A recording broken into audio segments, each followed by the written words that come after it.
And hello, everyone. Welcome to the Pumpkin Copter Cast, a good old podcast about video games. I am joined with my good friend Ben again, Hi, buddy.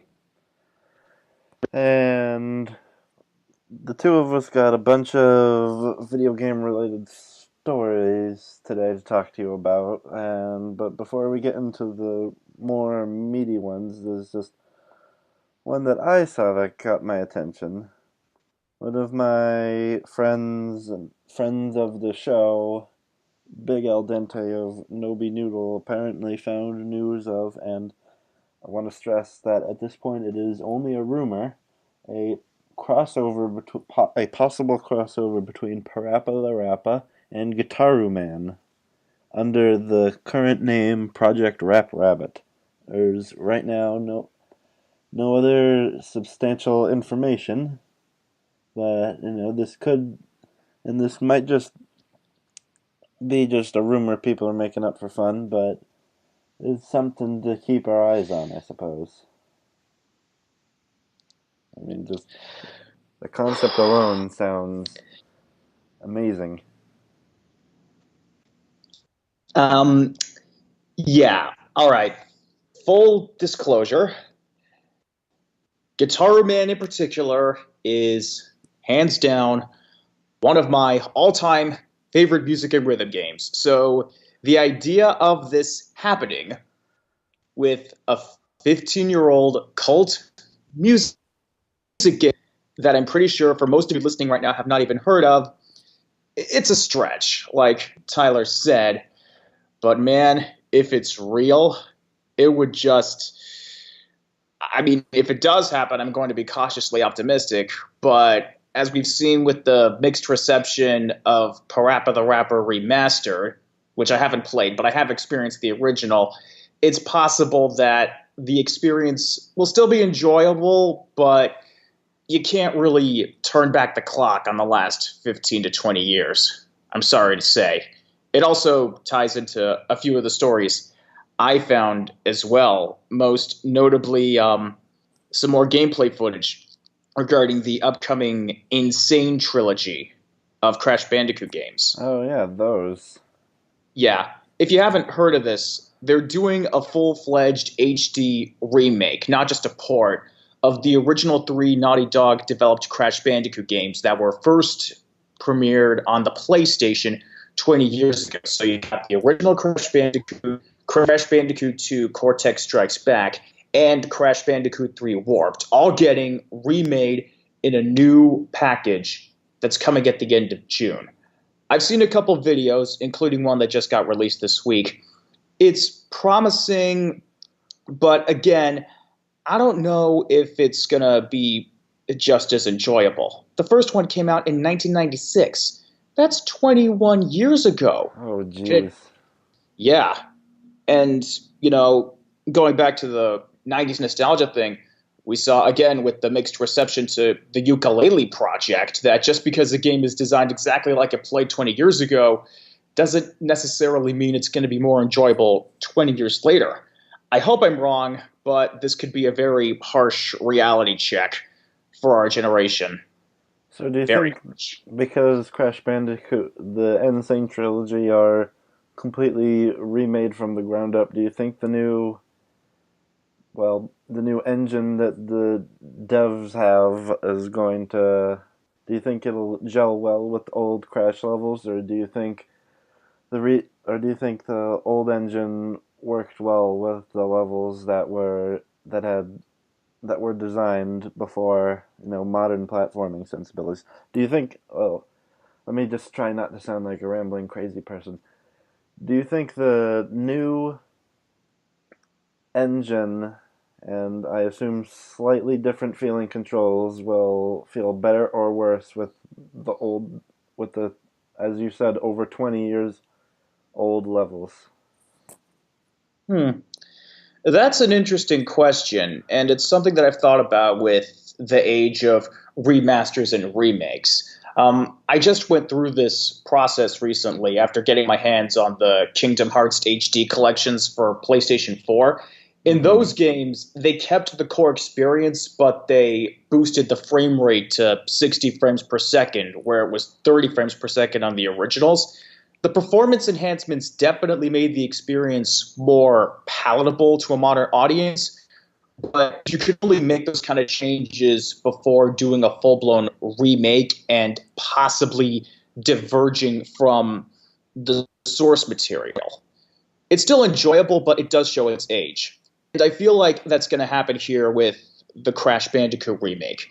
I'm sure it'll play better and look a lot nicer, but you're going off a 20-year-old design doc. There's no guarantee that it'll be just as enjoyable, whether it's the fact that it's 20 years old, the fact that we've been, for lack of a better word, spoiled by more modern 3D platforming experiences, or, just the ravages of time, which is a little ironic considering Crash Bandicoot 3 is about time travel.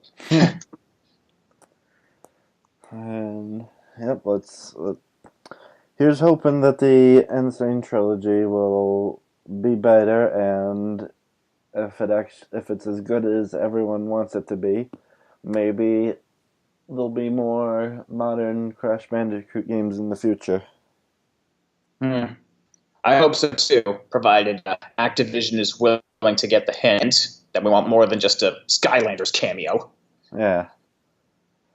So moving on to two bits of video game news that would make most people happy. Let's move on to ones that are just sad. So people who follow the much better video game words show, the Jimquisition, are probably well aware of, you know, Jim's recent exposure of the online video game review website Brash Games. And for the -7 of you listening to this who don't know what that is, right? Brash Games has come under fire by, quite a few of its ex-employees for just straight up not paying them for, typing reviews. And it gets, you might be thinking that's terrible, and it gets a bit worse than that. Because let's see, one of the former employees, I believe, there's either former Brash Games employee Ben McCurry or former Brash Games employee Ollie Smith, one of those two. So after they left the Brash Games to, try to find something better that would actually pay them, Brash Games decided to just give another, metaphorical kick in the face and, take their names off of, not even give them credit for the articles they've made. They just took their names out and replaced it with, instead of whoever actually typed it up, they replaced it with Brash Games. So, not even giving people credit, which is the only thing they're paying their employees in, apparently. And so just this is just confusing. And apparently, Paul Ryan, and before anyone reacts, not that one, he's apparently been doing this for, if Jim Effin Sterling's reports and information is 100% accurate, close to 16 years. So, you know, and ever since he's been exposed to this, he's been desperately doing damage control, and from what I've seen so far, he's been failing horribly. So, you know, certain people in the video game industry thinks they can get away with, treating their employees like garbage. That's, you know, sorry for, the breaking news. So I just had to.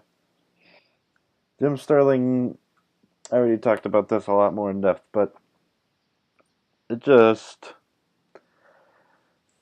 I'd say it more confuses me than angers me, because I was thinking, like, what could you possibly stand to gain by treating your employees so poorly, and and giving them more incentive to leave and do something else by treating them poorly. Surely, compensating them both monetarily and by allowing them to get their names out there would make them want to write better articles for your website. But who am I to judge the mind of a person who's probably crazy? And Yeah, I've been following too, and I went to journalism school as an undergrad in college, so I can understand why people like Sterling and these people who got booted for brash games are absolutely livid. It's really unfortunate that there's this trend of brash games, but some people in general who them anything, but they'll promise they'll get exposure for their works. yeah. That enough people see your articles, that it'll really boost your portfolio and possibly get you a connection. And without wishing to badmouth legitimate publications, in the case of people like Brash and Paul Ryan, it's really just a front, an excuse to not supposed to go through the complicated process of setting up a college internship. It's jerk moves like that. Really, I am optimistic. I don't know if any of you listening have been following dust up with this developer on Steam, Digital Homicide, or Oh dear, those of guys. games and flipping assets on Steam to make a quick buck. I'm not going to get into the whole story here. There's a lot of videos on it, and Sterling himself has posted some really insightful articles on his website, thejimquisition.com. But it led to Digital Homicide accusing him of slander, even though all he was doing was just giving, brutally honest reviews and taking them to task. I wouldn't get to that point, but given his track record, I'm confident Sterling and his friends who used to work at Brash will pull through. And on the incredibly slim chance that any of you are listening to this, just know that from a philosophical perspective, you have my complete support. So that's the not so happy story I managed to find. Do you happen to have one that can help balance it out, Ben? Well, I've got something that's, I don't know if it's necessarily much happier, but it is topical and interesting. With Guardians of the Galaxy Volume 2 going around in theaters, I thought it would be worthwhile to bring up some developments I read regarding Marvel vs. Capcom Infinite. Following, it's basically, as the name implies, Marvel vs. Capcom with, the Street Fighter of the Marvel Cinematic Universe. And I mentioned that as a key distinction because while I was reading some gameplay previews, one of the people working on it made a note that when the last Marvel vs. Capcom game came out, Marvel vs. Capcom 3, it was just 1 year before the event. For the Avengers. That's happened since then. Had another Avengers movie, the Thor sequels, Iron Man, Daredevil, just Legend, Iron Fist. Yeah. I apologize if that made some people scorn. But what that watches those shows, but they aren't necessarily people like me who've been playing the Marvel vs. Capcom games since before it was even Marvel vs. Capcom, back when it was X-Men versus Street Fighter. So to that end, they want to make it more accessible. I know that's a dirty word, but I feel they're in the right on this one. How? What do you mean by more accessible to people? You can literally mash a single button to pull off devastating combos in this one. Whereas with most fighting games, you've got these complicated 6-button inputs and really intimidating combo commands, you can now literally mash a button to do a decent amount of damage. It's not the most powerful move in the game, but it is a way in. It's a way for people who, again, only have the movies as a frame of reference and have never touched a PlayStation controller in their lives, for them to have a fighting chance, so to speak. I don't see anything particularly wrong with that because we know people who are naturally drawn to like higher levels of competitive play will find a way, will, naturally be able to discover all the much more complicated and more damage dealing combos. And so I don't think it will ruin the experience for people who play the Marvel vs. Capcom games like solely on a super duper extremely competitive level. I feel the same way, but unfortunately, and I'm speaking from experience as someone who's always been more well versed in the Capcom side of these crossovers, there is this unfortunate belief that accessible is shorthand for being simplified or dumbed down or lacking the quote unquote depth that they've come to expect. Never mind the fact that, there's certainly something to be said for a hardcore community, but they're not always the target audience. Unless that's what you're trying to go for, you can't really do that when you've got a license as big as Marvel and with the backing of the Disney brand behind it. It just doesn't make a lot of business sense. Hmm. Yeah.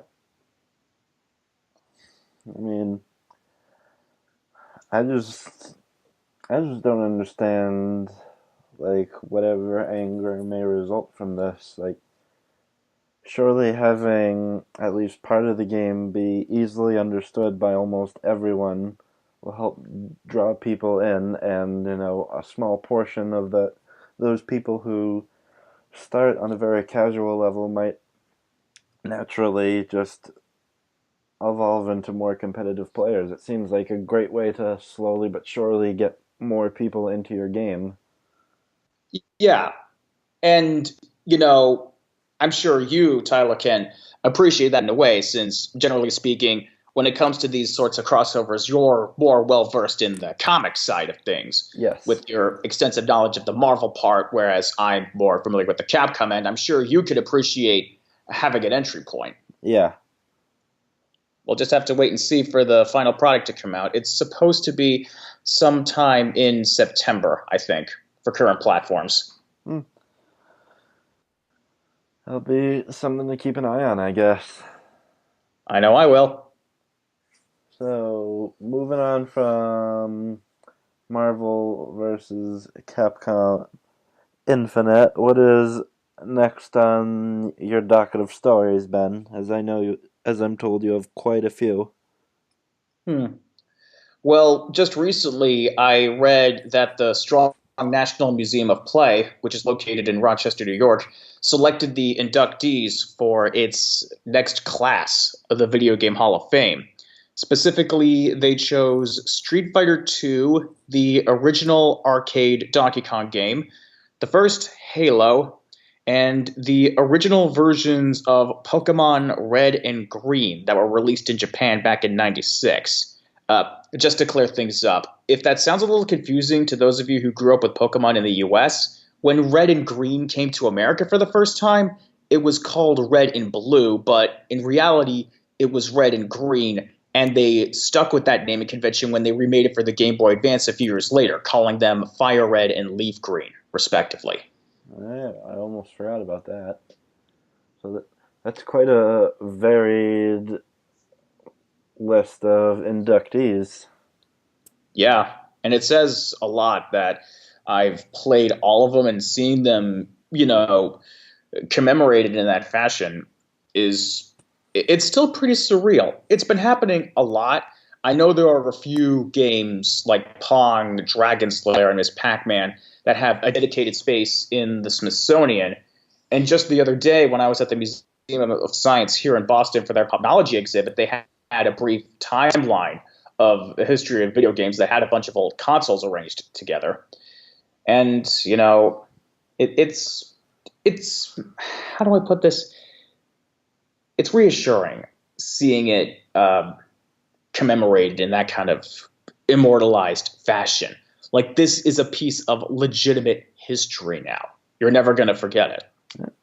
Well, games like the first generation of Pokemon and Halo did, bring quite a. They did kind of revolutionize their respective genres by quite a bit, and have since gone on to be, and a lot of those titles have gone on to be successful franchises. So, I'd say it's only fair that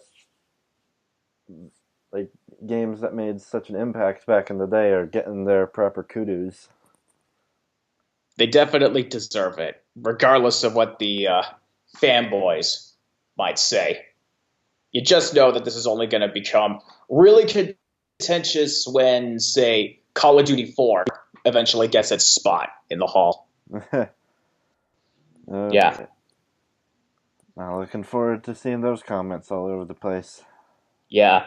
Though, speaking of Call of Duty and history repeating itself, I've been following the news regarding the latest one, and that, really surreal twist is going to be heading back to the era that made it famous back at the beginning, Uh, specifically World War II. oh yeah, 10 years after Call of Duty 4 Modern Warfare effectively ended the trend of World War II shooters from the early 2000s. I wow. Never thought I'd ever live to see this. yeah. Well, I can't speak for certainty. I think it might have just a bit to do with the positive buzz Battlefield 1 got for going back to what for us is a very old timey time and to World War One. Hmm. That's true. It could be a cynical cash in on latest trends in the genre, much like when Medal of Honor tried ripping off Call of Duty, and the result, it literally killed that franchise with Medal of Honor Warfighter. It actually took it out of rotation, which is something you almost never see. You Huh. almost never see a AAA shooter bomb that badly. So it could be that, but on the flip side, as someone who has actually been following the Call of Duty series and looking at different opinions, it's possible that this could be seen as a return to its roots and a step away from the bombastic interstellar approach we've seen in the last few games and, casting Jon Snow himself as the big bad. I'm not going to get into a debate over whether or not historical settings are inherently better than spacefaring ones, and I can appreciate wanting to be, nostalgic and try something new. But I'm going to give the new developer Sledgehammer the benefit of the doubt and see if the game itself is good. Because the last thing either of us or anyone listening wants to do is to presumptively judge based on a game's concept rather than how they execute the concept. Who knows? For all we know, it might have as big and as positive an impact as Battlefield 1 did when it came out. So I'm keeping my fingers crossed. Yeah, you don't forget an impact like having the most positive likes for a YouTube trailer. That was a really weird experience. People using YouTube likes and dislikes for drawing lines in the sand. I mean, I'm not saying that fan reaction like that is unimportant, but you have to admit it's a little silly. And it's even going to get sillier now when they added individual reactions to Facebook comments. So, those little likes, the wows, the angries, the little faces, you can now do them on comments now, not just individual statuses. Oh It's the dear. world we live in. Yeah. Speaking of something that has literally nothing to do with what we were just talking about, from both you and I have discovered something that I can only describe as just what? And for the -9 of you listening who are wondering what I'm talking about, I'm talking about the apparent crossover, the RPG, at least I think it's an RPG crossover between Mario and the Rabbids franchise. So the Oh yeah, what? like I just again like the Parappa slash Guitar Man thing, which again I can't believe I'm only just finding out about. I'm just gonna wait until we get some kind of official confirmation about this. I don't necessarily think it's a bad idea because Mario RPGs. I mean, they haven't really been as successful lately, but when they were at their peak, just again, I'm doing my best to be cautiously optimistic. I'm sure it'll be fascinating, but it's not like Mario Odyssey or Mario Kart 8 Deluxe where I expect the game to ship a bunch of Switch units on its own. I'm just again, it's not something I ever thought I'd see coming. Just because Mario and is Rabbids is Ubisoft, right? Yeah, it was a spin off of the Rayman franchise, the Rabbits with a D. They could get on people's nerves, but personally, I don't mind them so much. Then again, I'm one of those people who has an unusually high tolerance for Chipmunk Christmas albums, so what do I know about what annoys people? So I'm just so if it is an RPG, then my question is, what type is it going to be? A unique type of RPG that's unique to the crossover? Is it going to take inspiration from other Mario RPGs or Ubisoft RPGs? So will it be like Mario and Luigi or something else? That's the question on around in my brain. Do you really want a franchise as wholesome and friendly as Mario to take inspiration from the South Park games? Eh, I guess not. So Yeah.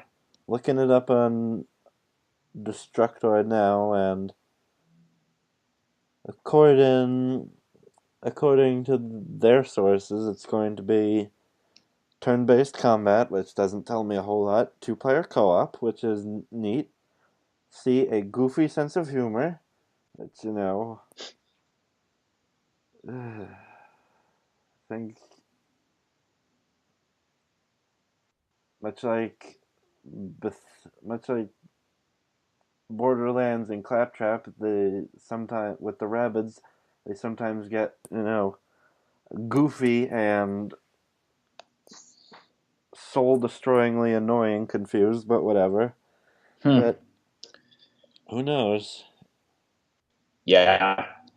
If I were to make an educated guess based on my experience with all the entities involved, I could see it working as a series of role playing battles with a bunch of context sensitive mini games that involve using each of the Joy-Con devices for individual components.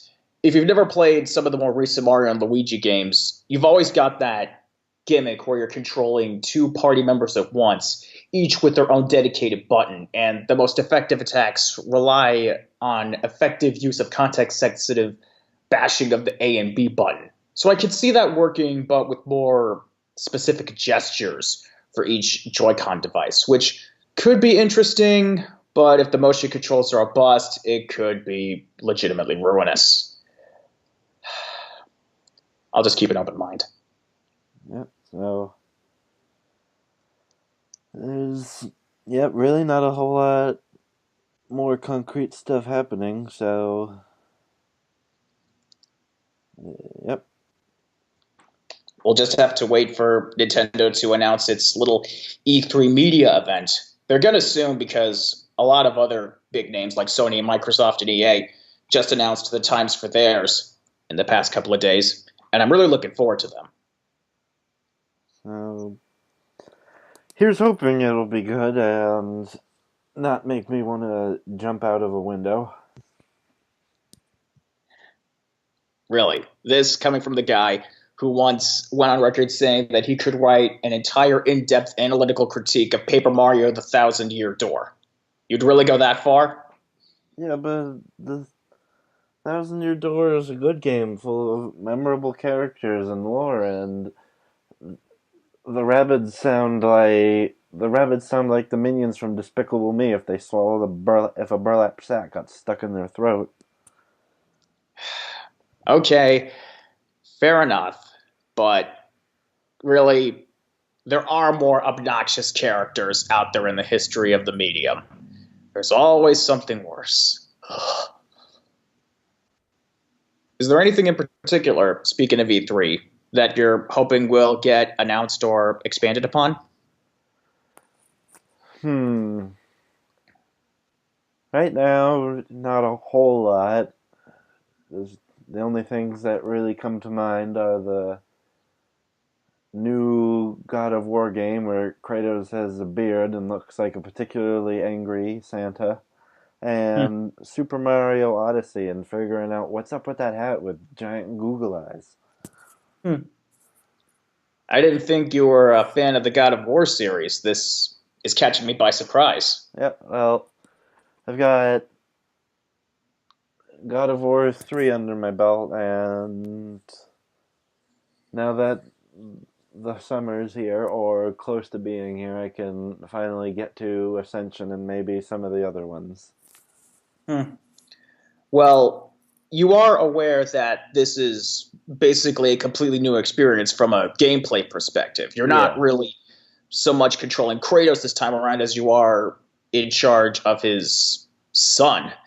When I first read the news about that last year, I did a little research on it. It turns out that it's a little bit of a biographical piece.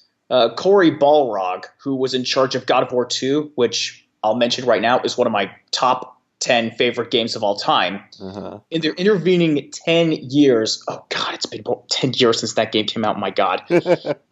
He had a kid of his own, a 3-year-old son. So that really informed a lot of his experience.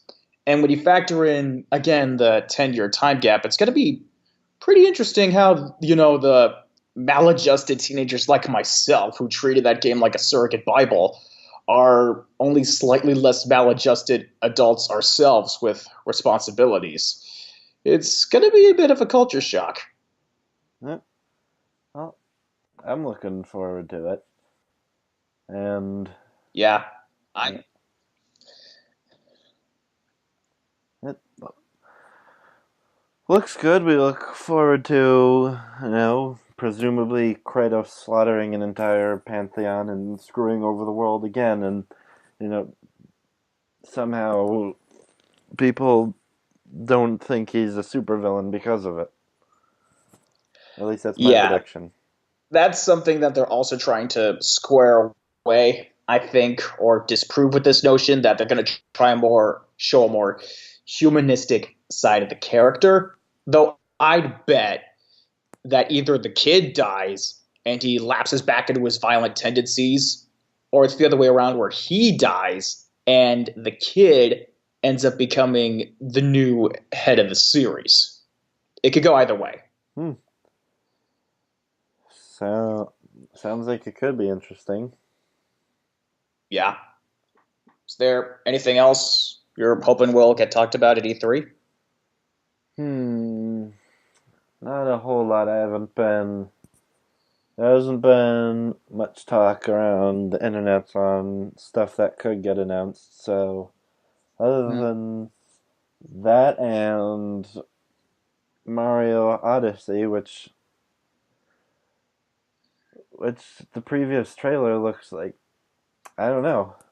I don't know what to think of Mario Odyssey since we've seen so little about it. I'm just, you know, looking forward to it, and as an unabashed Nintendo fanboy, I will admit that as soon as I saw it, I kind of needed it right away. The feeling is mutual. If there's anything else I'm personally looking forward to, I definitely want more information on Microsoft's big Project Scorpio initiative. There's been a good deal of speculation as to whether or not this is really a brand new console or if it's just an upgraded version of the Xbox One, similar to what Sony did with the PS4 Pro. We know it's got a holiday 2017 release, so they're probably going to go into more detail. I hope it's not a brand new ultra powerful console because the last thing I want to do is have to discard my old Xbox One, which is going to be rendered irrelevant. Though I have read that the Scorpio will be backwards compatible with current stuff. And as for specific games, I know it's a long shot, but I'm hoping Square Enix will make the recent delay of Kingdom Hearts 3 go down a bit more smoothly and give us some more concrete information. If you haven't heard, the news slipped that this game, which I should mention that we've been waiting 12 years for now, just got pushed back into the 2018 fiscal year. Oh, geez. I know it's going to come out at some point. I went through all the HD collections without my brain exploding. So I'm hoping that this finale of the so-called Dark Seeker saga will be worth it, and that we don't end up with my generation's equivalent of Duke Nukem Forever.